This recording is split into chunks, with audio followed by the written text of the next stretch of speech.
Decorating Pages is a podcast dedicated to taking you behind the scenes of the designs of your favorite TV shows and films. Each episode, I'll be sharing design stories from some of Hollywood's most famous sets. Interviews from set decorators, production designers, directors, and actors about creating the look of TV and film, about their design inspirations, and stories that take sets from page to screen.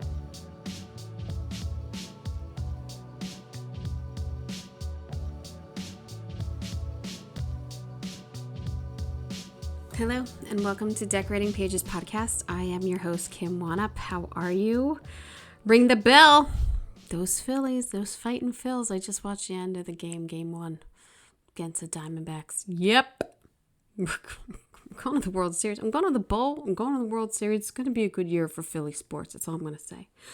I am back to work. I am. I'm very excited.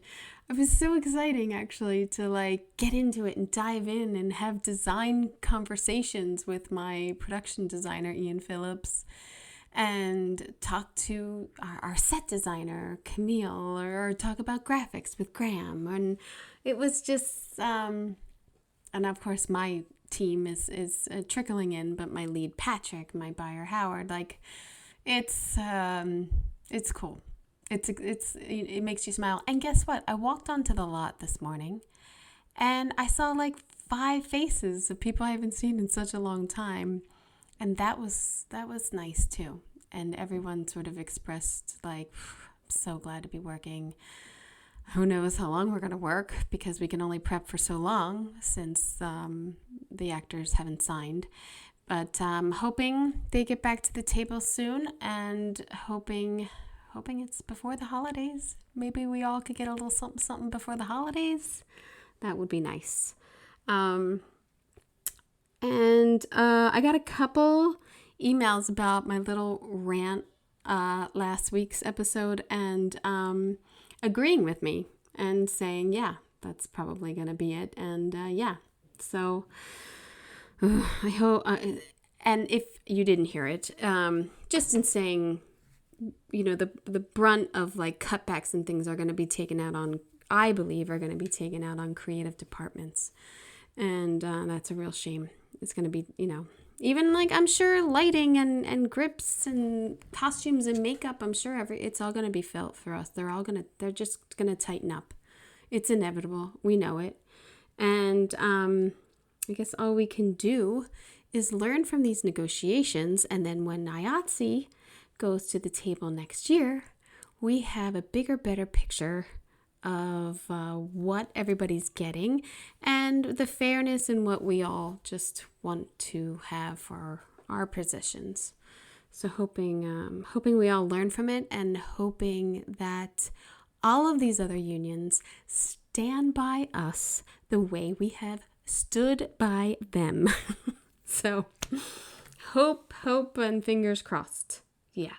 What is Wanup watching? Hey, it's getting to be Oscar screening time, people. Very exciting.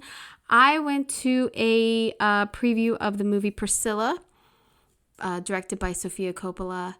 And it's about Priscilla Presley's life based on her book, Elvis and Me. And boy, that was good. That was a good film. I love Virgin Suicides.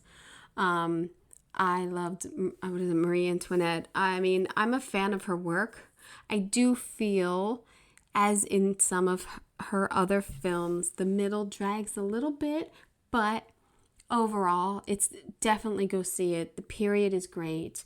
The production design is done by Tamra Deverell, production designer, and set decorator is Patricia Kusina.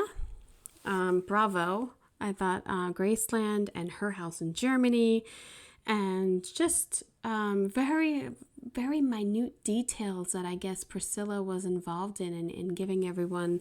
The costume designer was at the Q&A, and also the two actors playing Elvis and Priscilla, and I think they did a bravo job. Very good. I saw another film that I'm actually not even allowed to talk about. It's I've seen it so far in advance, they don't want me to talk about it. And it's good. It's so good. I can't wait to talk about it. The production design is fucking mind-blowing to me. Just the vastness and I just loved it. And I have been thinking about it for days. Like I mean, Priscilla was good, and you think, oh yeah, that was good. And I'd watch that again. But this movie, I've kind of like analyzed and have thought about. So I feel like that's how I know it's a good movie to me. I finished Silo on Apple. I don't remember if I talked about that, but man, that production design is out of this world. I loved it. I just thought it was so inventive and so... I mean, doing like sci-fi and fantasy is sometimes hard, coming up with like a new concept and not making everything look like Star Wars. And I think they did a bravo job on it. Production designer Gavin Bouquet and set decorators Amanda Bernstein and Joni Mead. Bravo, man. Fucking fantastic. I cannot wait for season 2. I hope there's a season 2. I watched the film Reptile, which is on Netflix, because I wanted a little Justin Timberlake, if you know what I mean. That new single with NSYNC isn't really doing it for me, so I thought I'd watch him in a movie. He was pretty good. It's Benicio del Toro. It's Alicia Silverstone. They got her in it. It's good. It's a good little mystery. It's a good little movie. I mean, production design Patrick M. Sullivan Jr. and an old friend of mine, set decorator Paul Room. Bravo, Paul. I hope he's doing well. I haven't seen him in a long time, but bravo. Really, just, a little mystery, murder mystery. It's good. I would check it out if I were you. I'm thinking about starting Slow Horses. Has anybody watched that? Is that good? Because I like Gary Oldman, and it keeps coming up on my apples like you would like or whatever. So I might try that. And the Netflix series Fall of the House of Usher has also just come out. I think I'm gonna binge that. And production designer Lauren Kelsey has been on the podcast, and I remember her telling me a couple little tidbits about it. And the sets look great, and it looks interesting and scary, and just in time for Halloween. I think I'm gonna deep dive into some vintage horror films too around this time of year. I love to do like the old Dracula or Frankenstein and watch those. I've also been, since I knew I was starting work, have just been completely absorbed in finishing up my production design film study. I think I'm ready to start letting them out of the box. So I think I'm gonna let one out next week. Who let the dogs out? Oh my gosh. I think I might do that. I don't know. I'm scared to start. I don't know. I've put so much into this that I hope people don't think it's dumb. Just don't tell me it's dumb. Tell me you like it. Just lie to me. But next week is also the International Production Design Week from the 20th to the 29th. And I have said every week how fantastic their lineup is, and from around the world in different cities, and Q&As and classes and everything. So I might be doing all that next week. I don't know if I'll have time to do my own shit. But one other thing I found that was interesting this week is the Hollywood Reporter put out, let me see the name of it is the 100 Greatest Film Books of All Time. And since I just finished that Oscar Wars, which was phenomenal, anyone who loves the Oscars or wants some like behind the scenes, I loved that book. I loved it. I would actually read it again or listen to it again. And then funny enough, it's not even on here, which then made me question this list because I like that book so much. But they have books by Paul Schrader. They have memoirs, and from all different times, like this one, Film as a Subversive Art from 1974.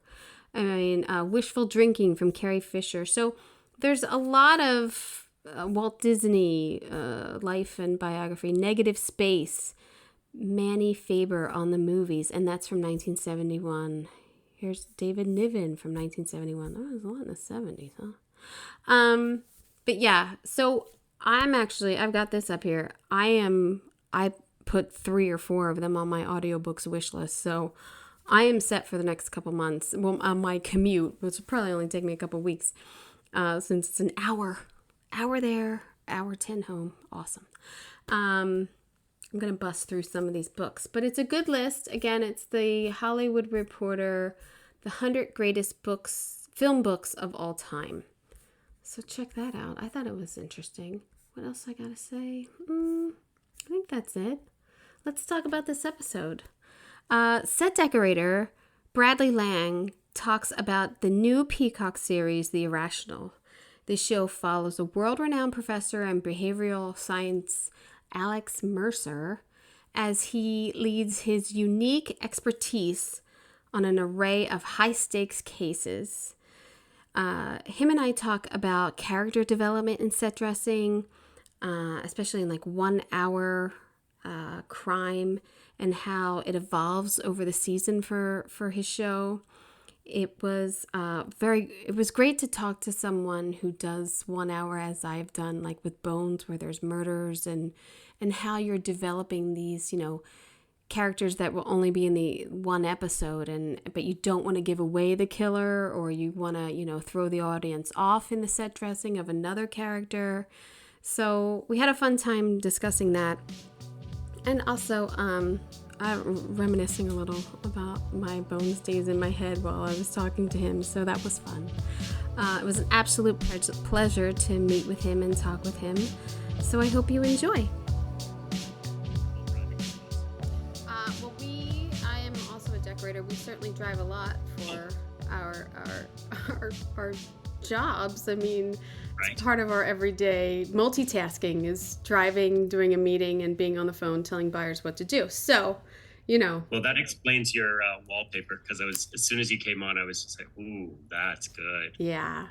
I That's have, good in wallpaper. fact, in watching the Irrational, I was Mm-hmm. reminded of my long tenure on the show Bones, because the procedural and the murders and Loved Bones. I think every episode is kind of a new set. They're new. Mm-hmm. There's something new to dive into. I mean, once you get your perm sets done, it's all Yep. focused on the mystery and the episode and everything. Are you enjoying that?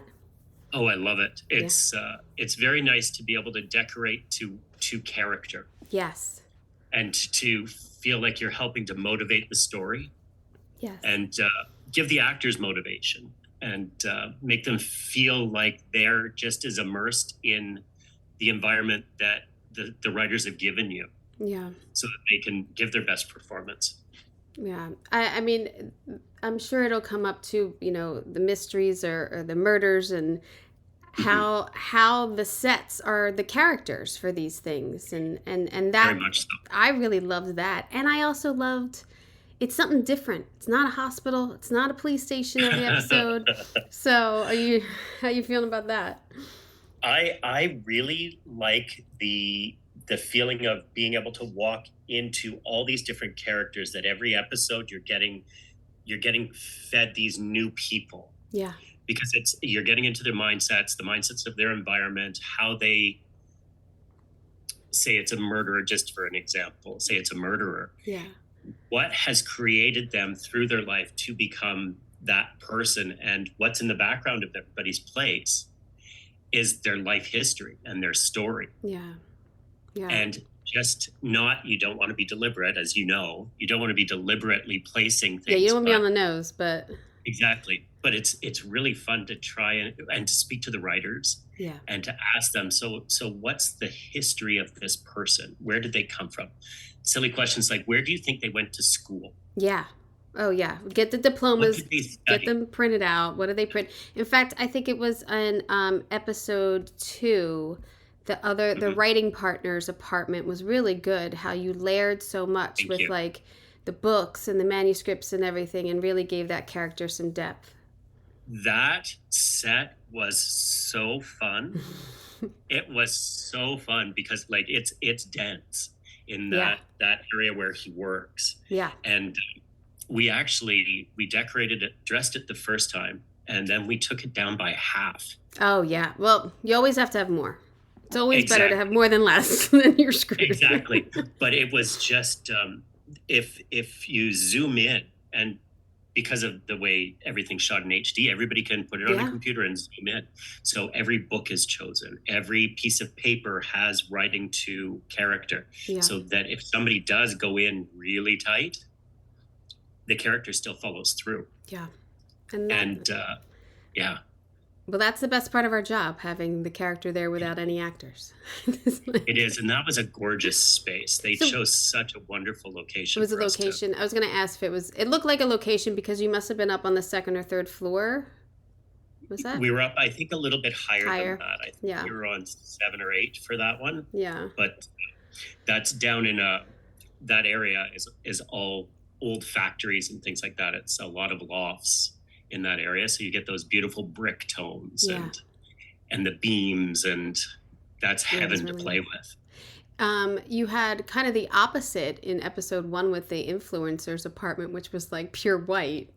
And then thank you for noticing that. And then just you kind of throwing in the color. Let's just say it was that was another location. That was actually this house, a very interesting location. It was a zero footprint house. All the things that they built the house with were a 0 footprint. So you have a movie crew go in there. Right. But it was interesting because we couldn't nail into any walls. Right. Because they were made from these special things that you could never pierce. Mm-hmm.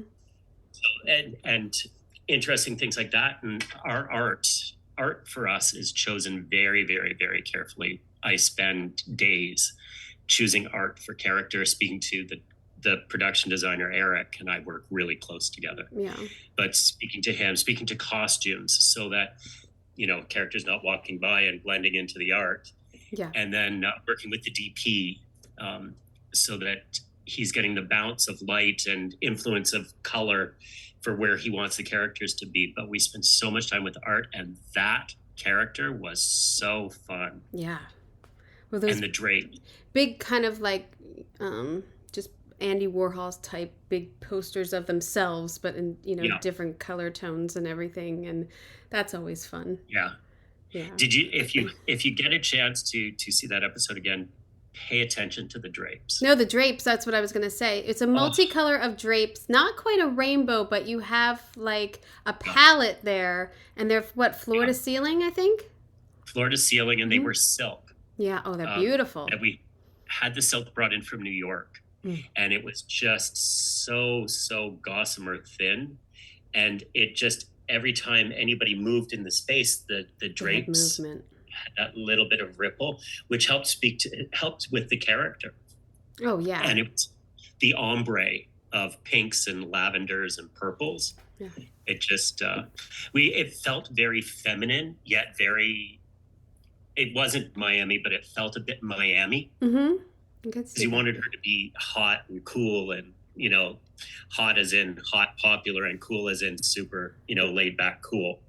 Well, it's also, you're trying to guess, as we do with research, like I did a film with teenage girls, and I just start following teenage girls on Instagram. Like I look like a weirdo or something, but you're trying to tap into to people's spaces and then relay them to our characters.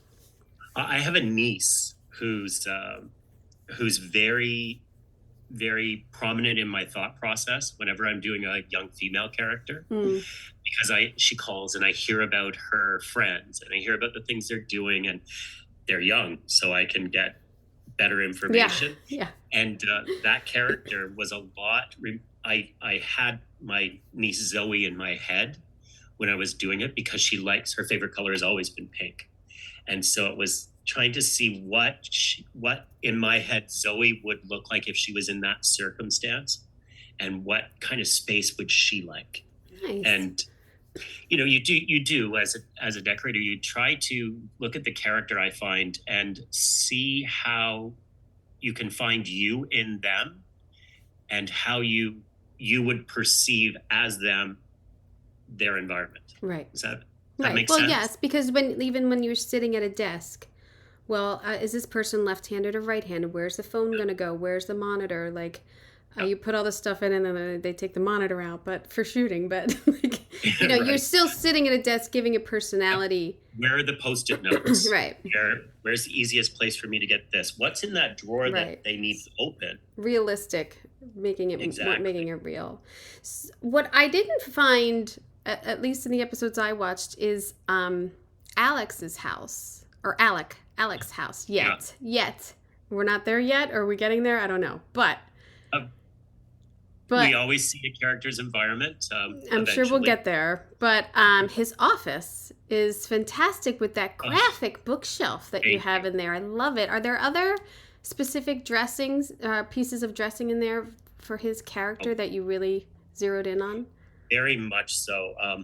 Eric and I spent days sitting, discussing the way his character would be perceived, and working with images of Dan Ariely's spaces that Jesse's character is based on, Alec, and starting to grasp that a person that's as focused and as brilliant as they are would not be tolerant of frippery. Everything would be very purposeful, and the appreciation of art for the sake of the craft as opposed for the sake of the popularity.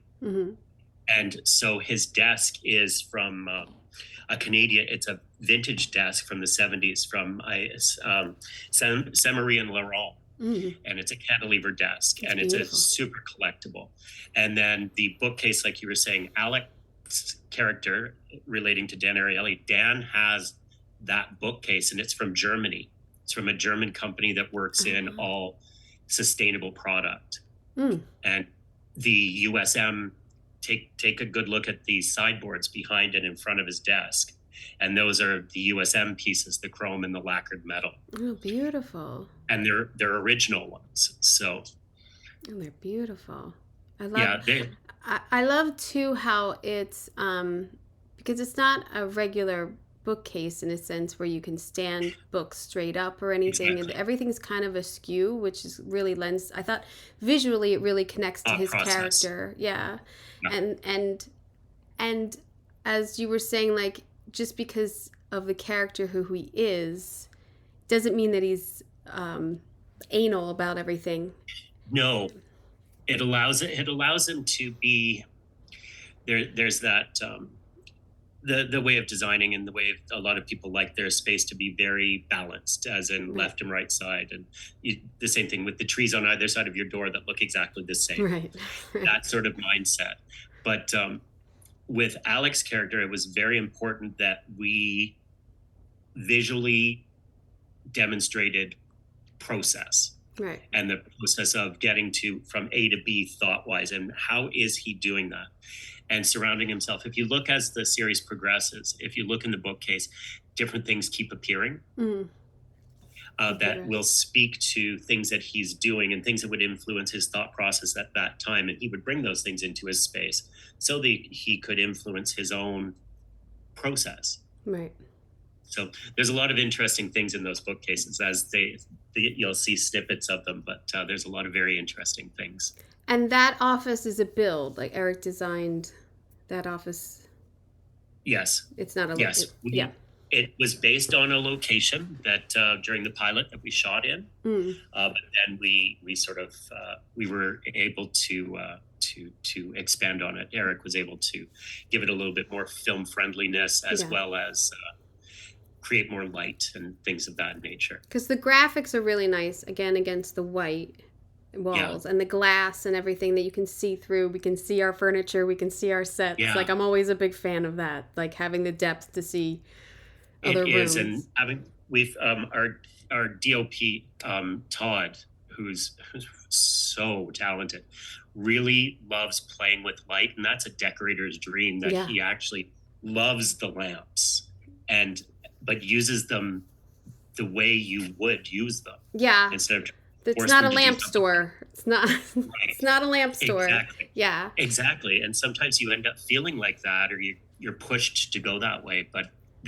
he's so talented. No, it's always really nice when the the lighting that's integrated into the set, which the designer then has mostly talked about, and like how are we going to use this and everything. But then when we provide a practical to give that intimacy, because there's a one scene where his assistant is, I believe, in the conference room at the end of in the lab episode next 2. door. Yeah, and it's just the glow of that light while she's working is really nice. That's my.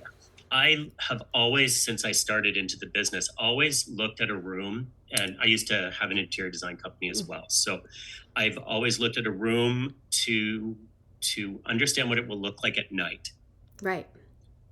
Because in the day you get what you see, but at night shadows start to play, and colors influenced by the color of the bulb and things of that nature. So stepping into film was because I already loved that. It was a very fun thing to have in my back pocket, and it's helped me work with DOPs quite well. That specular nature of something far off that gives you that glimmer in the back side of the right of their shoulder kind of idea. Yeah, great. Well, you have some great lighting in. Is it Kylie's apartment? Kylie. Kylie's apartment. That is fun. That is hot pink. Is it hot pink walls? Yes. And just you have and purple. Ton of smalls and character pieces and plants and computers, and it's so well layered. It's really nice. Thank you very really much. Nice. Eric let me go crazy with that one. He said, I want the walls to be pink and purple. Go. What kind of matches her hair? She's kind of. We didn't know in the beginning. We didn't know that he was going to change her hair to pink. So it was just fortuitous that we picked quite a deep shade. And so her hair plays beautifully against that hot pink. But bringing in all the wood, because the one thing you don't want is a space that's horribly dominated, or not horribly, but excessively dominated by the bounce of the color on the walls. Right. So as a decorator, you have to figure out the way to balance it, so that the color can be a show, but not a showstopper. If that makes sense. It's like wearing the wrong dress to a wedding. Well, yeah, you don't want to overstep. You don't want to overdo it. Yeah. So it's always important to bring the wood in. Yeah. I find with those hot colors, because the wood works with it as opposed to bringing white laminate, which pops it, like we did in Jasmine's apartment. Jasmine's house, who was the character that was killed, the influencer. Because we went the opposite direction. Similar color hits as Kylie's, but used in a very different way. But it's also it's very young, very fun. Yeah. Whereas the other, the influencer place looks like almost like a business. Like she's a little bit cold. Yeah. But this is like, it's warm, even though it's pinks and purples. It's warm and it's homey and it's comfortable, and he's lounging on the couch and she's at her computer. Thank you. Yeah, no, it's really nice. It was. I have a wonderful team that works with me. Mm-hmm. Some really talented dressers that make my life a lot easier because they understand the way I think. So it's gotten to a point, we've been together for so long now that if I say something, sometimes it's, when you're giving instructions as a decorator, sometimes you sound a little crazy. Yeah. It's in your head and you're trying to articulate it. I want it organized but messy. Exactly. I want it, yes, but no. But I've gotten that note many times. Like, it's organized, but, he's a hoarder. Yeah. But he's a very balanced hoarder. Yeah. But, like, we can walk around. But it's funny, you even saying that, as soon as you say it, oh, okay, and it makes sense. Yeah. I can see the picture of the stacks. Yeah. So it's good to have people that speak the language around you, and sometimes it's difficult to surround yourself, and it's always a process to get to people that can speak. They call it Bradnese in my group. And because I have a habit of you're always moving, you're always working 3 sets ahead, and Eric and I are always working quite in tandem together. So I'm sometimes 2 and 3 episodes ahead trying to plan out what we're about to do, but we're dressing these sets now. So there's a lot of information that has to be dispensed, and you have to trust your team that they're going to understand yeah. what it is that you want to see. So How many episodes is this season? 10. 10. And Yes. are you done shooting? No. Once the strike is finished, we go back, and I believe we have three more to do. Nice. I believe it's 3 more. And are you shooting an hour long? Are you like a 10-day shoot with a overlapping day? I think we're about in that zone. Yeah. So which I always liked with 1 hour is the reprieve of a weekend, kind of, because you have a lot of locations on this show too. Like you're at the AA meeting, you're over at the docks, you're like, and you're dressing the other sets, and you're tweaking your perm sets. So the weekend always gave it a nice little reprieve. But are your location work? It's pretty heavy on this show. It is, but I really like locations because it speaks to what you were saying before, how having the new characters, it gives it a new energy and gives you a new energy with inspiration. That's what I find, because you never know what you're going to get when you walk into a space and that somebody else is living in. Right. And what you find and what they may or may not clear out and things of that nature. So, and you can't have your construction team move that wall 5 more inches because that couch doesn't fit. You And, can't. I've tried. Or it doesn't fit in the right, or it doesn't fit in the elevator. But you need it. And so it's all those things you have to work on. It just makes it fun. When the lead man comes over to you during the tech scout and is like, the elevator only opens up like 45, and you're like, what? Or they only have an elevator that is 5 feet wide, and the entrance is only 3 feet, and so there's no room to bend. Yeah. So you can only bring a modular sofa in. I've had them take sofas. I haven't had them do it. They figured it out, like taking things over the balcony, like taking things like. I think we've all done it. No, I don't. I don't push for anything. They just figure it out. Like, I don't know. They're magic. That's when you know you have a good team, because they don't have to tell you about it, so you don't have to stress about it. Do you have a favorite set that you've done for this show? At least you could talk about. Kylie's, I love Kylie's, but Marissa's house. I was going to get to that because it's such a difference. It is the polar opposite. They needed to be counterpoint, but there needed to be a strong. Do you know how your best friends, you may be completely different from them, but there's a moral fiber that you share? Yeah, definitely. I needed to find that. We needed to find that with Marissa and Kylie. And the reason that Alec is so close with both of them, there needed to be for me visually a little bit of a commonality.